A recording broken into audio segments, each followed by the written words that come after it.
Halo semuanya, jumpa lagi dengan Dr. Erwin.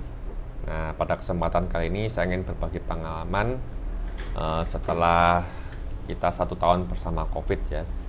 Dan selama 1 tahun, beruntungnya istilahnya ya, saya bebas dari COVID. Nah, jadi saya ingin berbagi tips sedikit tentang bagaimana caranya sih biar nggak sampai kena selama 1 tahun ini. Padahal setiap hari pasti ada pasien, minimal satu pasien bergejala COVID ya, dan juga ada yang parah, juga yang meninggal juga ada. Padahal saya tidak memakai APD lengkap kalau bekerja. Ya mungkin karena sumuk ya, panas sebetulnya apronnya itu ya. Jadi selama ini saya bekerja cuma memakai masker dan face shield ini aja.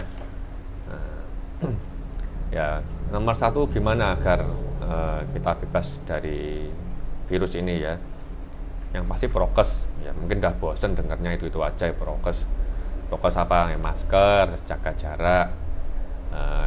Kalau masker saya cuma pakai ini, tidak pakai yang kain itu, tidak pakai ya, cukup masker bedah, tapi makainya harus bener. Intinya seperti ini, nutup hidung. Kalau sering-sering pasien datang ke tempat praktek pasti saya marahi ya, karena yang ditutup cuma mulutnya. Nah, kalau pakai masker gini, jadi kalau gini ya percuma, virus bisa masuk lewat hidung ya. Nah, biasanya pasien-pasien yang sudah lansia sering seperti ini. Kemudian jaga jarak. Nah, berhubung saya tidak kurang seret dengan telemedicine, saya tetap megang pasien. Kalau jaga jarak saya tidak mungkin. Nah, intinya jaga jarak dari kerumunan yang mungkin di pasar yang terlalu ramai, upel-upelan ya, senggol-senggolan itu jangan sampai seperti itu. Kalau jaga jarak, kalau ketemu orang ya tidak masalah masihan ya. Kemudian cuci tangan, pasti ya cuci tangan. Habis megang pasien harus cuci tangan ya. Kemudian kita berusaha menghindari yang namanya berjabat tangan. Nah, cukup kasih salam seperti ini aja ya. Kemudian tips lagi adalah, biasanya kalau mungkin yang dokter khusus rumah sakit biasanya setelah kerja pulang mandi ya. Biasanya kalau saya tidak, istilahnya bukan mandi di kamar mandi ya, tapi mandi alkohol, istilahnya dengan semprot-semprot di muka, rambut ya, pakai ini ya. Dan beruntungnya selama ini aman-aman saja ya. Kemudian lagi tentang uang ya, megang uang jangan lupa untuk disemprot ya, biar kita tidak sampai kecolongan. Ini garuk-garuk muka ya. Nah, itu. Lain-lain adalah ruangan kerja ya harus, kalau ruangan kerja saya kurang lebih mungkin tekanannya negatif ya, istilahnya ventilasinya bagus ya. Jadi ada saya pasang exhaust 2 dan 2 kipas angin.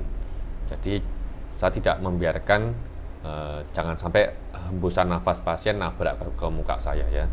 Jadi kalau meriksa pasien juga ada angin dari belakang, jadi nafasnya langsung belok walaupun sudah pakai masker ya. Nah, jadi kalau mungkin buat teman-teman semua yang kerjanya apapun, misalkan rumah makan atau depot gitu ya, punya depot ya, atau toko, atau mungkin ada orang yang bertamu ke rumah di ruang tamu. Kalau saya sediakan kipas angin, jadi kipas angin dihadapkan ke arah luar atau ke arah tamu ya. Jadi kita dekat dengan kipas angin, jadi jangan sampai terbalik ya. Di kipas anginnya disentrong atau diarahkan ke arah tamu atau pelanggan ya, itu mungkin sudah cukup membantu. Terus lain-lain, kita harus menghindari pasien yang batuk ya, atau mungkin juga ada yang ngerokok, kita menghindari ya. Buat yang sudah vaksin ya, pesan saya jangan sampai lengah ya, karena tidak jamin 100% pasti ya. Ya contohnya aja, kalau kita vaksin anak-anak ya, kita vaksin cacar, masih tetap bisa kena cacar, tapi mungkin gejalanya ringan-ringan aja ya, kurang lebih seperti itu. Nah, kita berusaha tidak menularkan ke orang lain ya dengan vaksin. Kemudian sekali lagi pokoknya jangan pernah bosen ya sama prokes, protokol kesehatan. ya, dan kemudian mungkin kemana-mana bawa hand sanitizer atau alkohol 70% untuk semprot-semprot ya. Ya, sekian video saya, semoga bermanfaat dan semoga tidak kena COVID ya. Terima kasih.